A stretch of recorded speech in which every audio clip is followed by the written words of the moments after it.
श्री सद्गुरुदेव भगवान की जय। श्री सीताराम सरकार की जय। श्री राधा रमण लाल की जय। श्री गौरी शंकर महादेव की जय। सभी दर्शकों और भक्तों को कोटि कोटि प्रणाम। सबको प्रेम भरा जय जय श्री राधे। सभी भक्तों से प्रार्थना है, निवेदन है कि आज का सत्संग बहुत ही मूल्यवान है, बहुत ध्यान पूर्वक सुने, जीवन की सच्चाई को समझें, विचार करें। देखिए, हमारे इन्हीं आँखों के सामने जाने कितने मिलने वाले बिछड़ गए। इन्हीं आँखों के सामने कितने लोग चले गए। इसी संसार में सुख भोगने की इच्छा में रात दिन समय चलता गया और मृत्यु का पता तक नहीं चला। हमारी इन्हीं आँखों के सामने प्रायः ये घटनाएं सबके साथ होती रहती। कोई भी उपासक ये नहीं कह सकता कि मैं इससे अनभिज्ञ हूँ, लेकिन फिर भी आप विचार कीजिए कि हमारी बुद्धि पर एक माया का पर्दा पड़ा रहता है। देखिए, भगवान की भक्ति सब करते हैं, सभी उपासक भगवान की भक्ति करते हैं, लेकिन ठीक ठीक जिसको अंदर से सत्य का ज्ञान हो जाए और जिसके जीवन का लक्ष्य ही भगवान को पाना हो जाए, ऐसा साधक बहुत जल्दी सिद्धियों को प्राप्त करता है। क्यों? क्योंकि उसके पवित्र अंतःकरण में इस संसार को भोगने की इच्छा नहीं रह जाती। भगवान के चरणों में उसकी प्रीति बढ़ती चली जाती। आप समझें, अगर कोई भक्त एक भी छटा भगवान के चरण के एक भी छटा एक निमिष के लिए अगर दर्शन पा जाता है तो आप समझें पिछले करोड़ों जन्मों के जो कर्म हैं वो जलकर भस्म हो जाते हैं एक ही छटा पाने में। आप विश्वास करिए इस बात पर, भगवान के चरणों की एक छटा अगर कोई भक्त पा गया तो उसके सभी कर्म संस्कार भस्म हो जाते हैं और उसका हृदय निर्मल हो जाता है, गदगद हो जाता है वाणी उसकी, उसका जीवन धन्य हो जाता है। अब आप समझें, आपने सबके मुंह से ये प्रायः सुना होगा कि हम आत्मा हैं, हम चेतन हैं। क्या आपको कभी ऐसा अनुभव में आता है? ध्यान से बात को समझना बहुत गौर से। क्या कभी आपको ऐसा अनुभव में आता है कि मैं ये शरीर नहीं हूँ, मैं आत्मा हूँ, मैं चेतन हूँ, मैं जड़ नहीं हूँ? कभी ऐसा हमारे समझ में नहीं आता। देखिए, यहाँ पर मैं एक उपासक की नहीं, मैं एक संसारी की दृष्टि से आपसे संभाषण कर रहा हूँ। हमको कभी अनुभव नहीं होता। ये जो शरीर हमें दिख रहा है, हमें यही लगता है कि यही मैं हूँ। और फिर अगर इस शरीर में कोई व्याधि छोटी से छोटी आ जाती है तो हमारा अंतःकरण विचलित हो जाता है। आप देखना कभी ध्यान से मेरी इस बात पर, हमारे अंतःकरण में बेचैनी हो जाती है, भय हो जाता है, कितने बड़े भी भक्त हों। तो इसका मतलब क्या है? इसका मतलब ये है कि अभी आपके अंदर भगवान की ठीक ठीक भक्ति जागृत नहीं हुई। बस इसी को हमें पाना है। मेरा पूरा प्रयास इसी में रहता है कि आपके अंदर ये अंकुरण, ये पौधा उगे, भगवान के चरणों में प्रीति आ जाए, बस आपका काम बन गया। संसार के जितने भी भोग हैं जिनके लिए हम लालायित रहते हैं, जो इन आँखों से हमें देखते हैं, और आध्यात्मिक जितनी शक्तियाँ हैं वो हमें इन आँखों से नहीं दिखती, इन इन आँखों से, ये स्थूल आँखें, ये कुछ नहीं देख सकती, आप विश्वास करिए।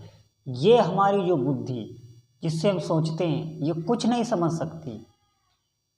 जो भक्ति मार्ग है वो समझ से नहीं आता। बहुत बहुत बड़े विद्वान हो गए हैं और जब तक वो सरल होके भगवान की भक्ति में नहीं उतरे तब तक उनको भक्ति नहीं प्राप्त हुई। बहुत कई ऐसे प्रसंग हैं इतिहास में, शास्त्रों में, पुराणों में। देखिए, दो पक्ष हैं, एक भगवान की माया जो आप जागतिक देख रहे हैं, और एक भगवान। भगवान के चरणों में सभी सुख हैं और इस माया में वो भासते हैं। आप इस बात पर ध्यान रखना, सुख भगवान के चरणों में ही है, लेकिन इस माया में हमको दिखाई दे रहा है कि सुख है। अगर भगवान एक क्षण के लिए इस संसार से हट जाए तो ये संसार ऐसा ही हो जाएगा जैसे किसी व्यक्ति के शरीर से प्राण निकल जाए। फिर आप देखना, उसके पास में भी जाने से डर लगता है, उसको छूने से स्नान करना पड़ता है। इसी प्रकार ये जितना भी आपको स्थूल जगत दिख रहा है, ये भगवान से ही हमको, भगवान की सुंदरता से ही हमको आकर्षण में लग रहा है।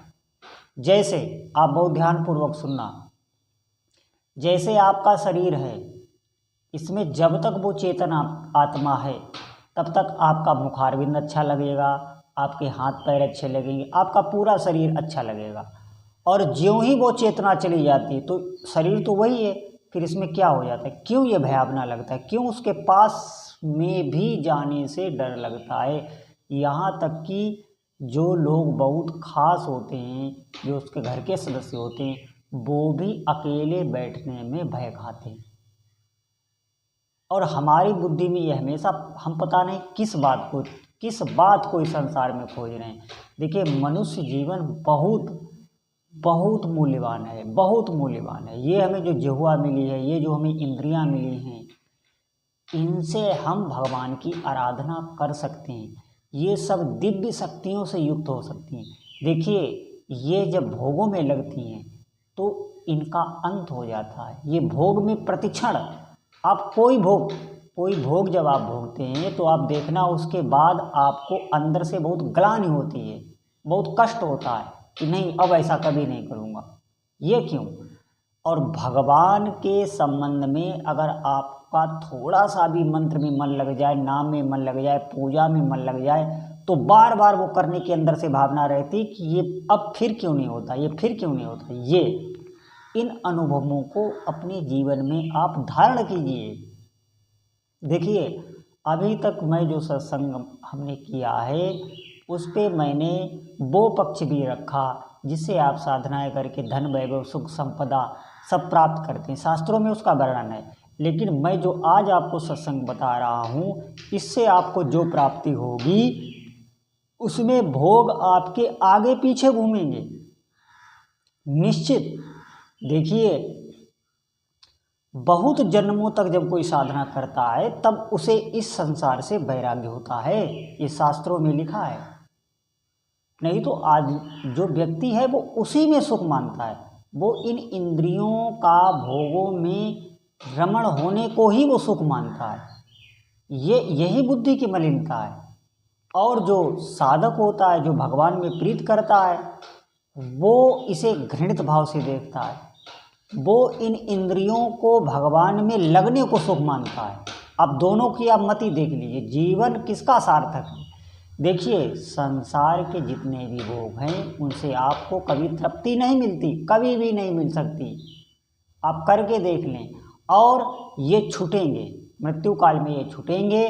फिर वही वासना, वही हाय हाय करके ये नहीं कर पाए, वो नहीं कर पाए, इस प्रकार जीव की मृत्यु होती है और फिर पुनर्जन्म। और फिर पिछले जो कर्म हैं उनको लेके फिर जन्म होता है, फिर वही दुख सोचता रहता है, आगे की आशा बांधे रहता है कि अब सुख मिलेगा, अब सुख मिलेगा। यही भगवान की माया होती है कि वो आशा में आपको डाल के आपके समय को उसको नष्ट करना है। यही जीव नहीं समझ पाता है। और जो साधक होता है, जो पूर्व जन्म में अच्छी साधना करके आया है या इस जन्म में किसी साधु की कृपा से, संत की कृपा से साधना में लग गया, तो उसकी बुद्धि ऐसी हो जाती है कि वो भगवत विषयक जो समय है उसी को वो सार्थक समझता है। वो समझता है ठीक ठीक कि मैं जितना भी कर पाऊँ वही मेरे लिए मूल्यवान है, और यही उसकी धरोहर होती है। यही उसे आके भगवान के धाम में ले जाके खड़ा कर देती है, जहाँ ना जन्म है ना मृत्यु है। प्रकट में जैसे हम आप बात कर रहे हैं, ऐसे भगवान की सेवा करने का उसे मौका मिलता है, वो सेवा कर पाता, क्योंकि सबके सुहृद भगवान ही हैं। अगर सच्चाई में पूछा जाए तो ये संसार के जो भी रिश्ते हैं ये सिर्फ व्यवहार निभाने के लिए हैं। इनकी सेवा करो, इनकी पूजा करो, इनकी सेवा करो, लेकिन प्रीति आपको भगवान के चरणों में प्राप्त करने का प्रयास करना है। प्रयास आपको करना है, प्रीति तो भगवान ही देंगे। प्रयास इसलिए करना है कि आपके भगवान ही हैं और संसार में कोई नहीं है, आप बिल्कुल अकेले हैं, इस बात को ध्यान रखें। मैं आपको भ्रमित नहीं करना चाहता, आप बिल्कुल अकेले हैं, कोई आपके साथ में नहीं है। आपके अगर पेट में दर्द हो रहा है तो कोई भी कितना भी खास संबंधी हो वो आपका बता नहीं सकता, ध्यान रखें। तो मेरा कहने का मतलब है समय को व्यर्थ ना जाने दें, इस जीव से निरंतर भगवान के नाम का आश्रय लें और उनकी भक्ति प्राप्त करने की कामना प्रबल रखें। संसारिक जितना भी मान सम्मान धन वैभव है वो ज्यों ज्यों साधक ऊंचाई उठता है वो स्वयं उसके आगे आता है, उसे मांगना नहीं पड़ता, वो खुद आता है। जैसे भगवान जब जहाँ भी भगवान का अवतार होता है या जहाँ भी भगवान के महापुरुषों का अवतार होता है वहाँ धन वैभव की कमी नहीं रहती, यह बात ध्यान रखना आप। वहाँ लक्ष्मी जी आके पहले ही डेरा डाल देती। तो इस बात को आप ध्यानपूर्वक सुनना और भगवान के नाम में आप नाम लेने का दृढ़तापूर्वक अभ्यास करें। निश्चित मानिए जन्म की सफलता इसी में ही है। बाकी अगर आपका समय जा रहा है तो वो समय व्यर्थ ही है। तो मेरी आपसे आज के सत्संग में यही प्रार्थना है कि आप भजन को महत्व दें, जीवन में भजन को बहुत महत्व देना आवश्यक है। भगवान आप पर कृपा करें, आपकी बुद्धि शुद्ध हो, जो ठीक ठीक विचार आपके हृदय में आवें।